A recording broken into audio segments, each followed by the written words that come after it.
Hormuz, the world's scariest maritime choke point, just hit the breaking point everyone claimed was impossible. America just deployed a massive force to crack open this vital waterway. On April 11th, the USS Frank E. Peterson Jr. and the USS Michael Murphy, two guided missile destroyers, cut through Hormuz, but that is merely the beginning.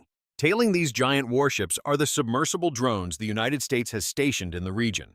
Central Command just went public with a minesweeping mission, though this crossing was anything but peaceful.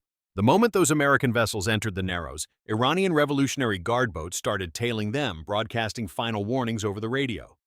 While the American fleet stayed the course, citing international maritime laws, rumors suggest a U.S. strike took down an Iranian drone during the peak of the standoff.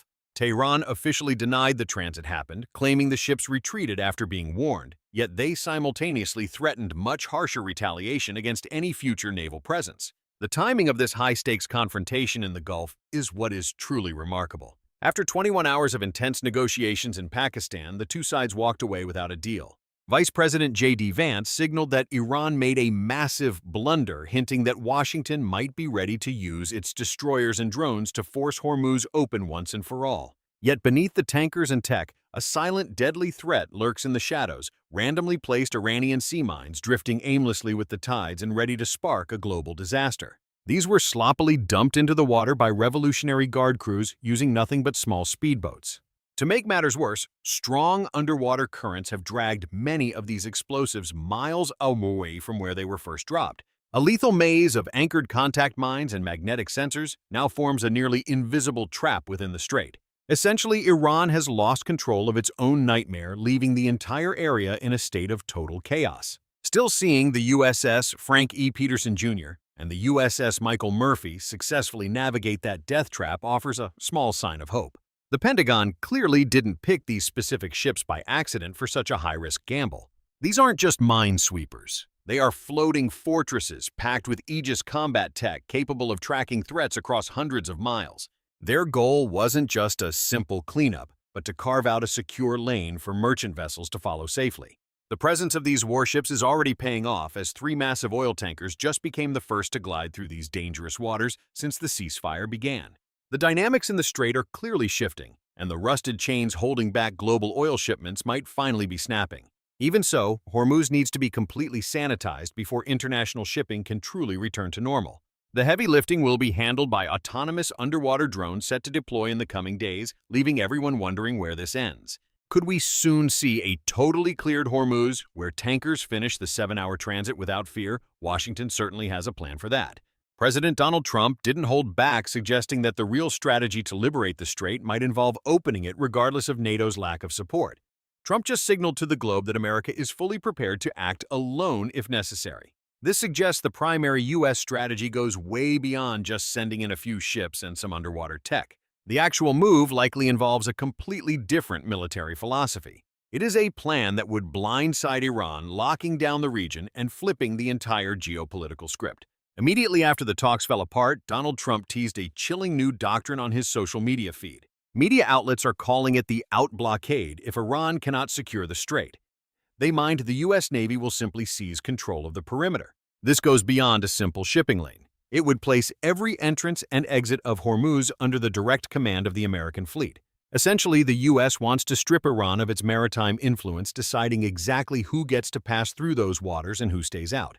This situation has moved far beyond a simple spat between two nations. The Strait of Hormuz is the world's main artery, carrying 20% of the planet's daily oil supply. Blockading this vital path or fighting over its control could instantly spark a worldwide energy nightmare from Asia to Europe.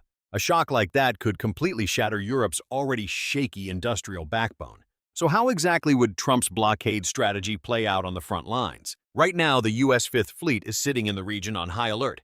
The Abraham Lincoln Carrier Strike Group, which includes the USS Frank Peterson Jr., brings massive firepower to the Gulf with F-35s and F-A-18 ready to launch an airtight air defense over the water. On the surface, a wall of steel made of cruisers and destroyers would physically seal off the mouth of the strait. Look past that massive naval wall for a moment and consider the high-stakes period we are entering.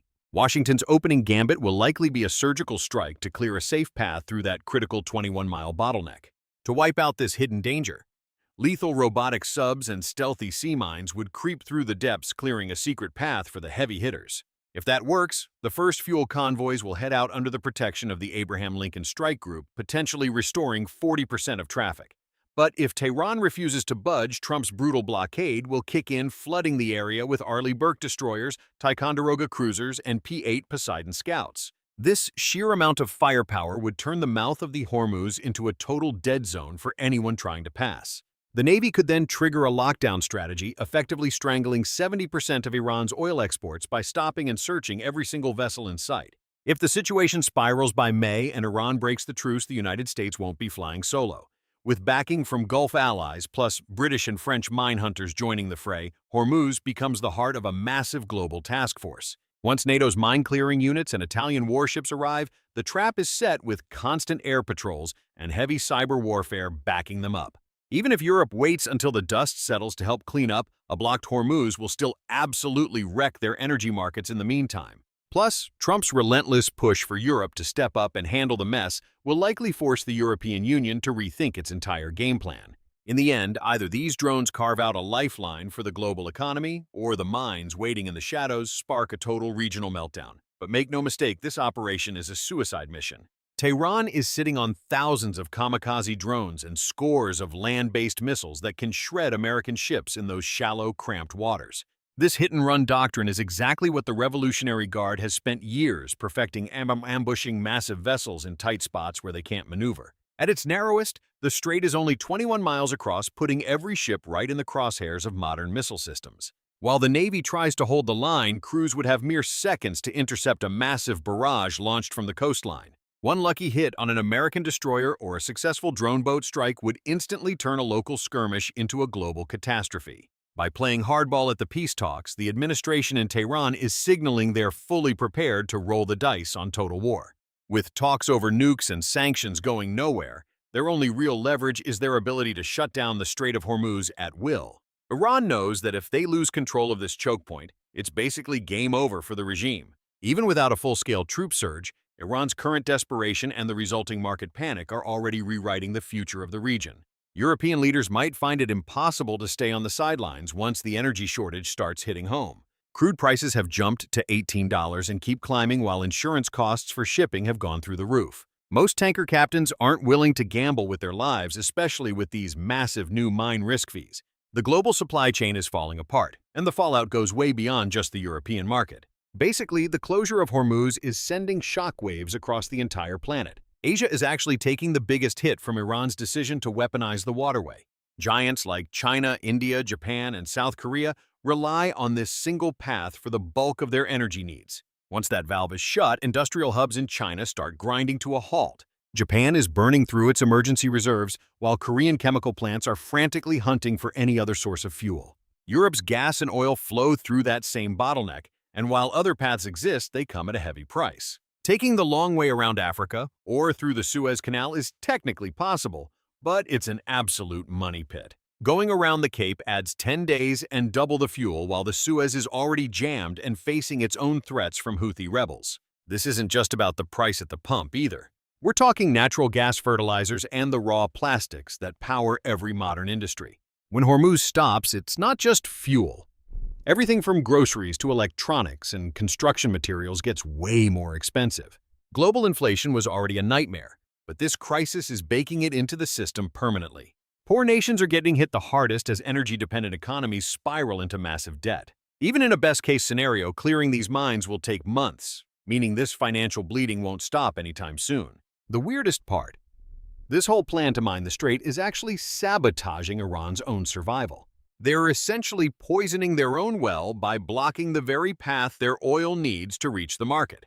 Iran was moving 1.5 million barrels a day before this, but now they can't even ship a fraction of that. This mess has completely flipped the script on how the world thinks about energy security. Everyone is finally seeing the terrifying cost of putting all their eggs in one basket. Nations are already scrambling for new energy sources, which might eventually make Hormuz irrelevant in the long run. This is why Iran's big power play is actually blowing up in their faces like a boomerang. The longer they keep the world held hostage, the faster everyone else finds a way to live without them. Eventually, their only real leverage will be worthless, which is the ultimate irony of this whole conflict. When the traps you set to sabotage your enemies end up backfiring on you, it is no longer a tactic, it is a total failure. Right in the wake of this massive blunder, a lone global player is quietly watching the mayhem with a grin emerging as the biggest winner of the entire ordeal. That player is Russia. While the leaders in Tehran fall into a pit of their own making, ruining their economy and reputation, Moscow is treating this chaotic conflict like a literal life jacket. Even though they are buried under Western penalties and spent billions on a secret fleet to move their oil, Russia is hitting a jackpot because of the mess in Hormuz. With prices jumping past $18 a barrel and the world panicking over supply, the price limits the West tried to put on Russian crude have been completely neutralized. Companies in Europe and Asia are now basically forced to look the other way or break rules just to keep their factories powered and their energy needs met. Meanwhile, the massive waves of cash hitting the Kremlin's bank accounts are being funneled directly into revamping the nation's military and industrial sectors. However, the benefits for Russia in this situation go way beyond just a quick profit from high oil prices. There is a much more profound geopolitical shift happening here that is going to completely change the way the world map looks. As the Strait of Hormuz becomes a dangerous, expensive nightmare, Moscow's long-term bet is paying off. Their Northern Sea Route project, funded by trillions of rubles, is suddenly the most vital shortcut on Earth. This massive trade path through the Arctic connects Asia to Europe on a single line that is totally safe from Middle Eastern mines and suicide drones. This doesn't just mean Moscow will rake in huge fees for using their nuclear icebreakers to clear the way for international shipping. Putin is also using this leverage to secure massive new streams of revenue to keep his military operations in Ukraine moving forward.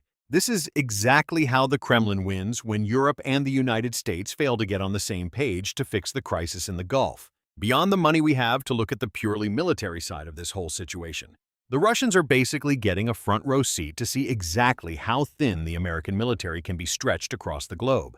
Moscow is working hand-in-hand with Beijing to keep a constant watch on every single American ship, plane, and soldier stationed in the Middle East. Plus, since the U.S. has to pull its defenses from the Pacific and Europe to babysit a dangerous Gulf, Russia finds itself with a lot more freedom to move elsewhere.